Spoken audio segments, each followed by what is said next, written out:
नमस्कार।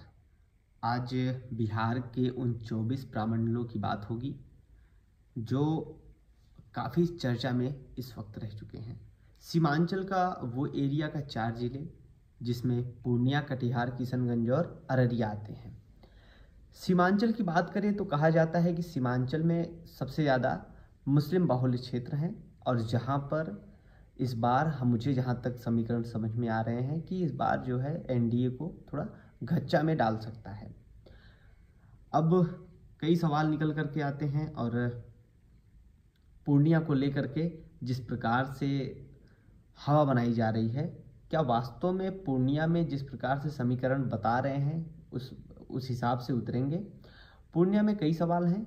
इस प्रामंडल के सियासी समीकरण कैसे हैं, पिछली बार यहाँ कैसे नतीजे रहे हैं और पूर्णिया में वो कौन सी सीटें हैं जो सबसे ज़्यादा हॉट सीट मानी जा रही है, पिछले चुनाव में यहाँ किसने बाजी मारी थी, और तमाम ऐसे सवाल हैं जिन पर आज मैं चर्चा करने जा रहा हूँ। हमारे मित्र हैं अर्पित, जो कि पॉलिटिक्स को रूबरू से समझते हैं और ज़मीनी स्तर से जानते हैं।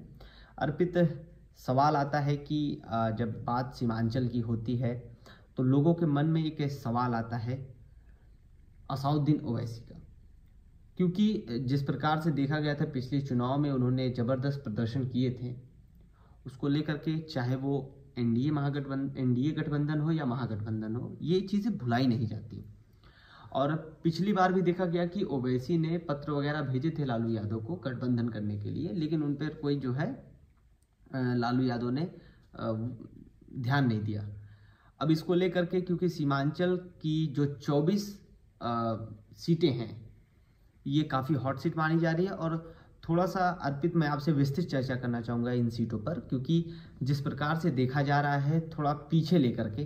तो स्टार्टिंग करते हैं पिछले चुनाव से, और जो पिछले चुनाव रहे हैं 2020 में, मुझे जहाँ तक याद है कि 2020 में एनडीए ने 12 सीट जीती थी और 7 सीट महागठबंधन को मिली थी, और 2020 में जो 5 सीटें थीं वो एआईएमआईएम को मिली थी। अर्पित, क्या लगता है कि 2020 का समीकरण क्या रहा होगा? 2020 का समीकरण, 2020 के समीकरण की बात करें तो 2020 में जो था एआईएमआईएम, वो पप्पू यादव की पार्टी के साथ उनका गठबंधन था। और पप्पू यादव जो कि 2024 के लोकसभा चुनाव में खुद को इस बार प्रूव भी किया, उन्होंने इंडिया गठबंधन में कांग्रेस के होते हुए उन्होंने निर्दलीय चुनाव लड़ा और आरजेडी की बीमा भारती को हराया। तो यहाँ के बात ये हो जाती है कि वो जो पप्पू यादव का वोट बैंक था, दूसरा वो मुस्लिम ध्रुवीकरण हुआ एआईएमआईएम का, तो दोनों का जो मेल था वो उससे मिलके 5 सीटें इनके पास गई। और मतलब वही फैक्टर, बिल्कुल और अर्पित, सेम जहाँ फैक्टर तक जो था हाँ वही महागठबंधन को नुकसान भी पहुंचाया, और यही कारण था कि वहाँ पे एनडीए जो है 2020 के चुनाव में बढ़त ले गई। एआईएम ने जो बाकी सीटों पे 5 सीटें तो जीती, लेकिन जो बाकी सीटें थी उसमें भी अच्छी तादाद में उनको वोट मिले, जिससे जो मुस्लिम वोट था वो आधा महागठबंधन की तरफ गया, आधा इधर आया। इससे इनका वोट जो है बट गया। वोट बटने के कारण जो है वहाँ से एनडीए को बढ़त मिल गई और भाजपा ने 8 और जेडीयू ने 4 सीटें जीती, जिसके दम पे एनडीए को वहाँ पे बढ़त मिली और 12 सीटें ले गई।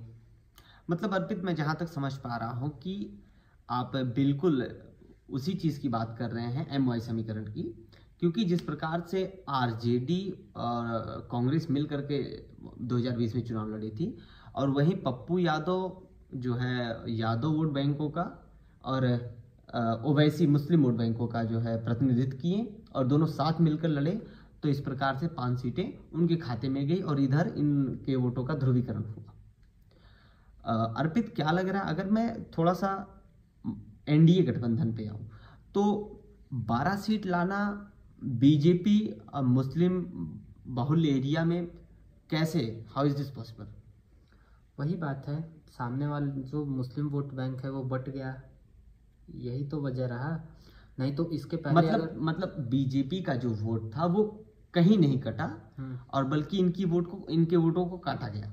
अगर थोड़ा और पीछे चलते हैं 2020 के और पहले 2015 में, बिल्कुल, जब महागठबंधन में जेडीयू भी थी, महागठबंधन में कांग्रेस और आरजेडी तीनों एक साथ थे 2015 में, उस समय जबरदस्त सबसे अच्छा प्रदर्शन करते हुए ये सीमांचल की 24 सीटों में से 18 सीटें महागठबंधन को मिली थी। उस समय AIMIM कोई प्लेयर नहीं थी वहाँ 17 सीटें वहाँ पे। उस समय AIMIM कोई प्लेयर नहीं थी और 17 सीटें इनको मिली। वहाँ पे ये 6 पे सिमट गए भाजपा अकेले। लेकिन भाजपा का ये जो प्रदर्शन था, उस समय लेफ्ट भी महागठबंधन से अलग लड़ रहा था। लेफ्ट भाकपा और भाकपा माले दोनों अलग अलग लड़ रहे थे। तो इनका भी जो वोट था, ये 1 सीट लेफ्ट ने भी जीती थी वहाँ पे। तो 6 भाजपा के खाते में गया था, 1 भाकपा के खाते में, और बाकी जो 17 सीटें थी वो महागठबंधन की तरफ आई थी। क्योंकि 2014 के बाद 14 के समय नीतीश कुमार ने NDA छोड़ के वापस फिर महागठबंधन में आ चुके थे उस वक्त।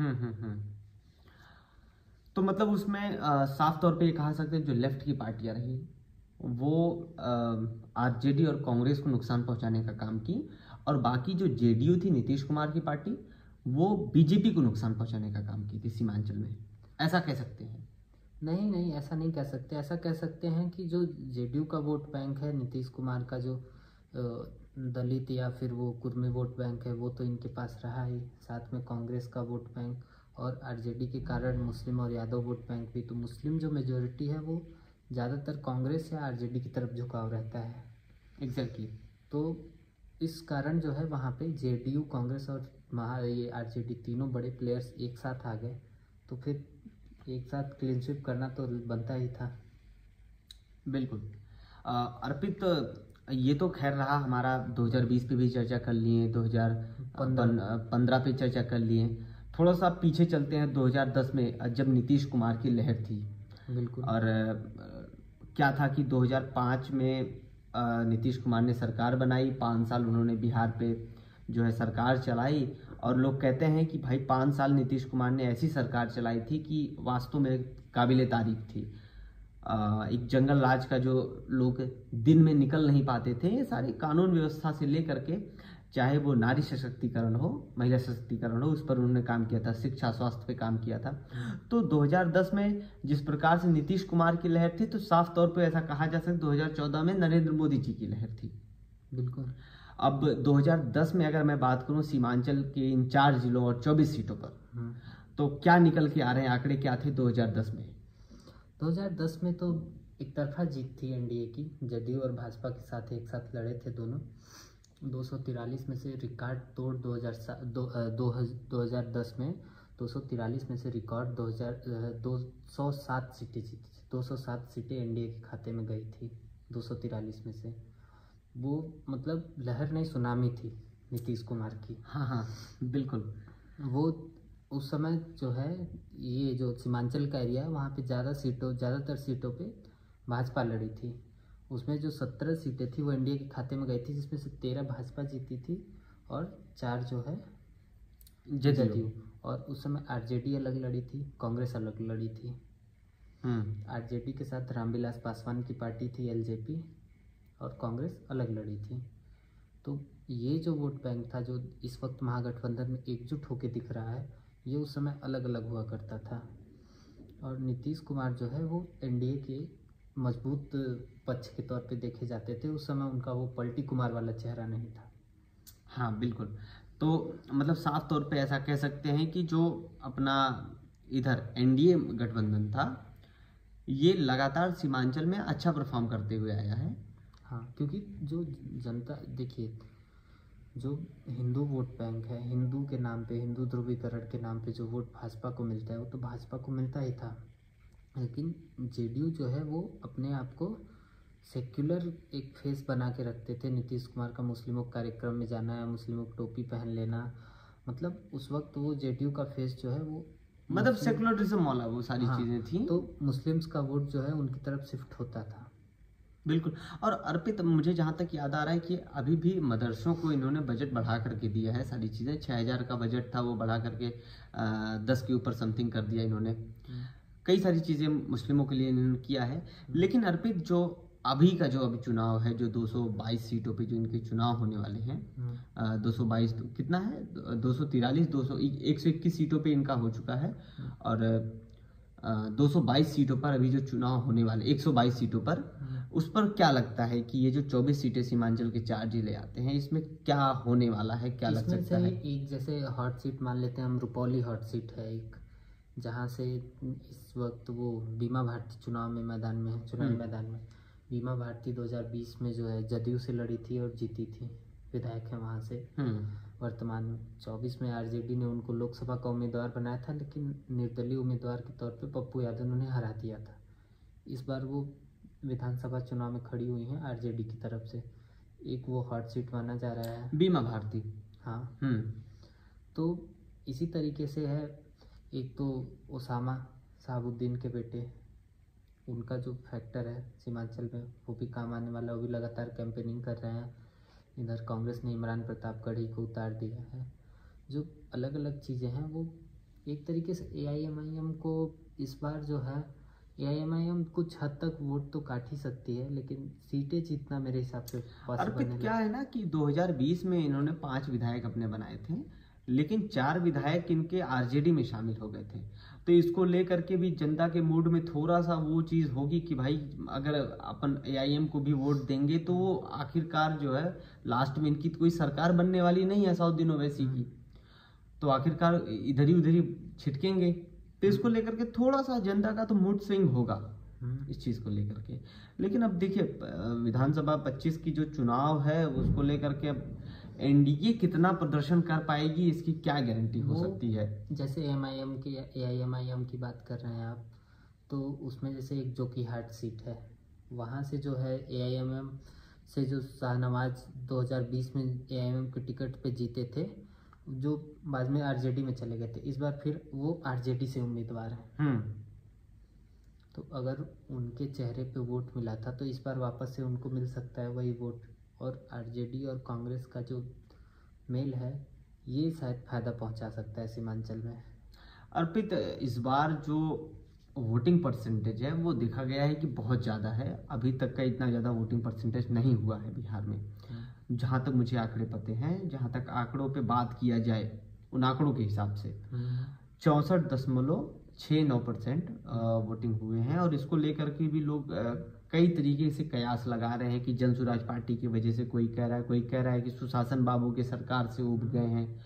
तो तमाम तरीके से नरेशन चलाए जा रहे हैं। लेकिन अब ये वोट परसेंटेज का भी तो असर जरूर पड़ेगा उन सभी सीटों पर। वोट परसेंटेज के कई फैक्टर हैं। एक फैक्टर जो एसआईआर हुआ, एसआईआर में कुछ वोट कटे, लगभग 64 लाख के करीब। हाँ, 64-65 लाख के करीब वोट कटे। तो अगर सेम मतदान हो तो फिर भी परसेंटेज तो बढ़ जाएगा। जब संख्या कम होगी तो परसेंटेज तो बढ़ ही जाएगा, सेम संख्या में अगर मतदान हो। मतलब साफ तौर पे आपका कहना ये था कि वो 65 लाख वोट पड़ते ही नहीं थे, उसमें से कुछ भी। चुनाव आयोग ने बहुत सारे वो दिए हैं। कुछ लोग उसमें से मृत हैं, कुछ लोग कहीं और जाके बस चुके हैं, कुछ लोग कहीं अलग जगहों से थे, फर्जी बना के रखा था, वो अलग मैटर है। सारे लोग एक जैसे नहीं थे 65 लाख में। और इसी तरीके से इस बार जो छठ पूजा थी, छठ पूजा के जस्ट बाद चुनाव है, तो इसमें इस बार ये फैक्टर है, कुछ लोग हर बार बाहर छूट जाते थे। हाँ, इस बार वो मान लीजिए कुछ लोग छठ पूजा के बाद रुके होंगे वोट में चुनाव डालने के लिए, उससे वोट परसेंटेज बढ़ गया। या फिर जो एक एंटी इनकम्बेंसी कही जाती है कि जब एंटी इनकम्बेंसी होती तो ज़्यादा वोट परसेंटेज होता है, ये भी फैक्टर हो सकता है। लेकिन केवल यही फैक्टर है, ये नहीं हो सकता। कई सारे फैक्टर हैं इसको लेकर के। तो अभी फिलहाल सीमांचल की क्या समीकरण बैठ रहे हैं? समीकरण ये देखिए, अगर पुराने चुनाव की बात करें, जहां तक मैं समझ पा रहा हूँ, एआईएम जब लड़ी थी तो कांग्रेस और आरजेडी का वोट काटी थी। इस बार भी एआईएम लड़ रही है। ऑब्वियसली बात है, एआईएम जो है वो मुस्लिम वोट में बिल्कुल तो लगाएगी। देखिए, सीमांचल को लेकर के काफी कुछ चीजें अभी यहाँ पर अर्पित द्वारा क्लियर की गई, लेकिन कुछ चीजें बची थी। जैसे कि मैं आपको बता दूं कि देखिए, सीमांचल में अगर पिछले 3 चुनाव की बात करें, 2010, 2015, 2020, तो उसको लेकर के काफी कुछ अर्पित ने बताया और समझाया भी कि कैसे 24 विधानसभा सीटों पर किस किस मेन हॉट सीट जो थे वहां पर किस प्रकार से परफॉर्मिंग हुई थी। कभी जो है कांग्रेस की वोट जो है एआईएमआईएम काटी थी, आरजेडी की वोट, और कभी कांग्रेस आरजेडी और एलजेपी की वोट जो है मान लिया ये लेफ्ट की पार्टियां काटी थी, तो इस बार ये साफ तौर पे कहा जा सकता है AIM जनसुराज पार्टी और इधर जदयू और भाजपा मिलकर लड़ रहे हैं, महागठबंधन और RJD कांग्रेस साथ में है। क्या कुछ होने वाला है ये अंदाजा आप पिछले 3 चुनाव से लगा सकते हैं और वोटिंग परसेंटेज से। फिलहाल आपकी क्या राय है सीमांचल पर, कमेंट बॉक्स में जरूर लिख करके बताएं। फिलहाल जुड़े रहिए और बने रहिए क्लिक रिपोर्ट के साथ। धन्यवाद।